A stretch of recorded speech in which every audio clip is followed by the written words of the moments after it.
The level of superstardom is not one many players reach in the NBA. I think it's important to start off with that because I feel like the term superstar has become more and more frequent. A lot of players are getting labeled with the term superstar for clicks and views when I think superstardom is an elite club. Not just anybody can get in, and in all honesty, there's maybe 10 to 15 superstars in the league, give or take. So today I'm going to be going over who is a superstar in today's NBA, what earns them that title, and at the end I'll count how many I was able to list. I'll also be going over some of the guys that didn't make my list and what criteria they didn't meet. So let's get some rules out of the way. First, you usually have to be the best player on your team. There are very rare instances where the second best player on the team is a superstar. Only elite 1Bs can really be considered superstars. The second rule is that you have to be winning. Once again, there are some exceptions to this rule, but if your team is bad and irrelevant, it's difficult to consider you a superstar because your level of play doesn't translate to wins. For the record, this list is based strictly off of basketball. When taking other factors like popularity into consideration, the list does become substantially larger. There's no need to over-explain the obvious. Guys like Shea, Jokic, and Giannis are all superstars. They're perennial MVP candidates, and their teams have been mostly relevant and in playoff contention for the past couple of years. They've all won championships and finals MVPs, so I don't think there will be much contention from anyone on these guys being considered bona fide superstars. That brings me to Luka Doncic. I personally believe he's, without a shadow of a doubt, a clear superstar in today's league. He has multiple All-NBA first-team selections, and he's been an MVP candidate for some years now. He's consistently the best player on his team, but Luka has missed the playoffs in the past couple years. Now, do I think that holds any merit? No. He did miss the playoffs in 2023, but that team was horrible and disorganized from the jump. There was no salvaging that season, even after trading for Kyrie. Not to mention, but he went to the finals the literal next season and finished top 3 in MVP voting,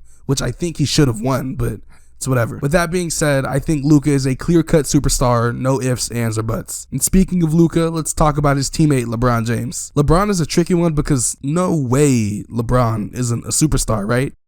I tend to agree. While LeBron might not be the best player on his team anymore, he's still arguably a top 10 player in the league and can give you a monster stat line on any given night. It's a unique situation. The Lakers still need LeBron, and I think this is one of the rare cases where someone who isn't even the best guy on a roster is still considered a superstar to me, although he may not be one pretty soon. I love Bron, but he is 40. I also have said this a lot though, and he keeps proving me wrong, so I don't know, maybe I should stop talking. I'm segueing topics pretty well today, so let's talk about the guy who sent the Lakers home last year in the playoffs, Anthony Edwards. Ant most definitely solidified himself as a superstar this season if he already hadn't last season. He's the best player in Minnesota. His team has constantly been in the playoffs for a couple of years now, and he led the league in three-pointers made and has consistently knocked out other superstars in consecutive years. Even though he has no rings or finals appearances yet, he's only in year 5, and back-to-back Western Conference finals is enough winning for me to consider him a superstar. Anthony Edwards' idol is obviously a superstar. Kevin Durant has been the best player on every team he's been to,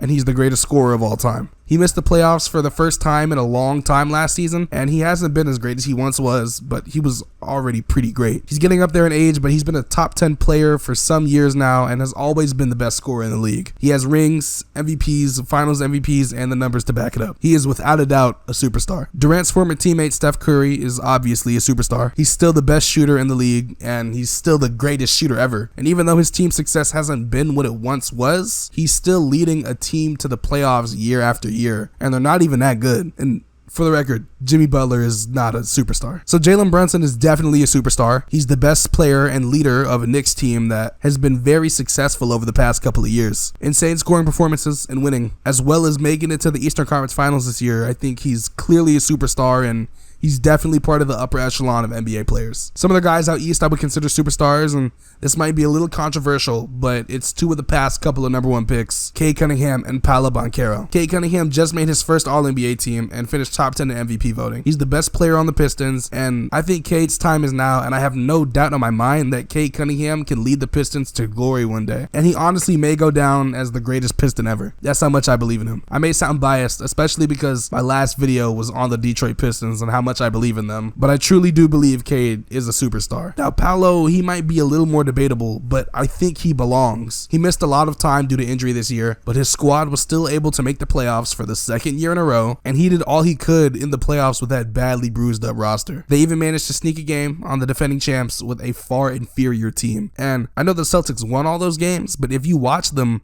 the Magic were not getting blown every time. They were in the game usually for at least 3 quarters. I'm excited to see the Magic take advantage of a weak East next year after the Bane acquisition. I've been putting this one off, but I don't think Tyrese Halliburton is on the same level of play as any of the guys I've mentioned earlier. He didn't even average 20 points this year, and skill-wise, there's just not much I can say to justify labeling him a superstar. Some argue that he's not even the best player on this team, and while I think that's ridiculous, Siakam did win the Eastern Conference Finals MVP, deserved or not. Hali did lead a team to the finals and eliminated Giannis, Donovan Mitchell, and Jalen Brunson to get there, but the gap in his ability compared to the other players I consider to be superstars is just far too great. Another guy out east, Donovan Mitchell, he's been a superstar for years, and he goes slightly underappreciated, I feel like. He's been pretty unlucky in his postseason career, but he's always a consistent top seed in both conferences over these past 8 years. He even had 70 points in a game, so he literally had 70 points in a game. I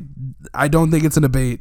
Donovan Mitchell is a clear superstar. So my last superstars are 2 guys that I think had a down year, or a couple, but they're going to wake the league up next year. And that's Devin Booker and Trae Young. Trae's teams have been pretty bad lately, and I think people forget who he really is. And you can say what you want about the run, but he just led the Hawks to the Eastern Conference Finals a few years back and took the eventual champions to 6 games. He's consistently one of the best guards in the NBA, and y'all are gonna see next year when his team is good again. And it's the same with Booker. His team might not ever be good again though. They're running a circus show over there in Phoenix. But try to remember that he was just in the finals 4 years ago and has made the playoffs for 3 years in a row prior to this season. I felt like the Suns tried to make Booker play out of his comfort zone and force him to play a brand of basketball that's just not his. But you gotta let a superstar be themselves in order for them to excel. Booker is still in top shooting guard talks, and he was arguably the best shooting guard in the league for a couple of years. Now it's time to go over some guys I think just don't make the cut. And first I want to start off with LaMelo Ball. And long story short, he just doesn't contribute to winning basketball. He's not a winning player,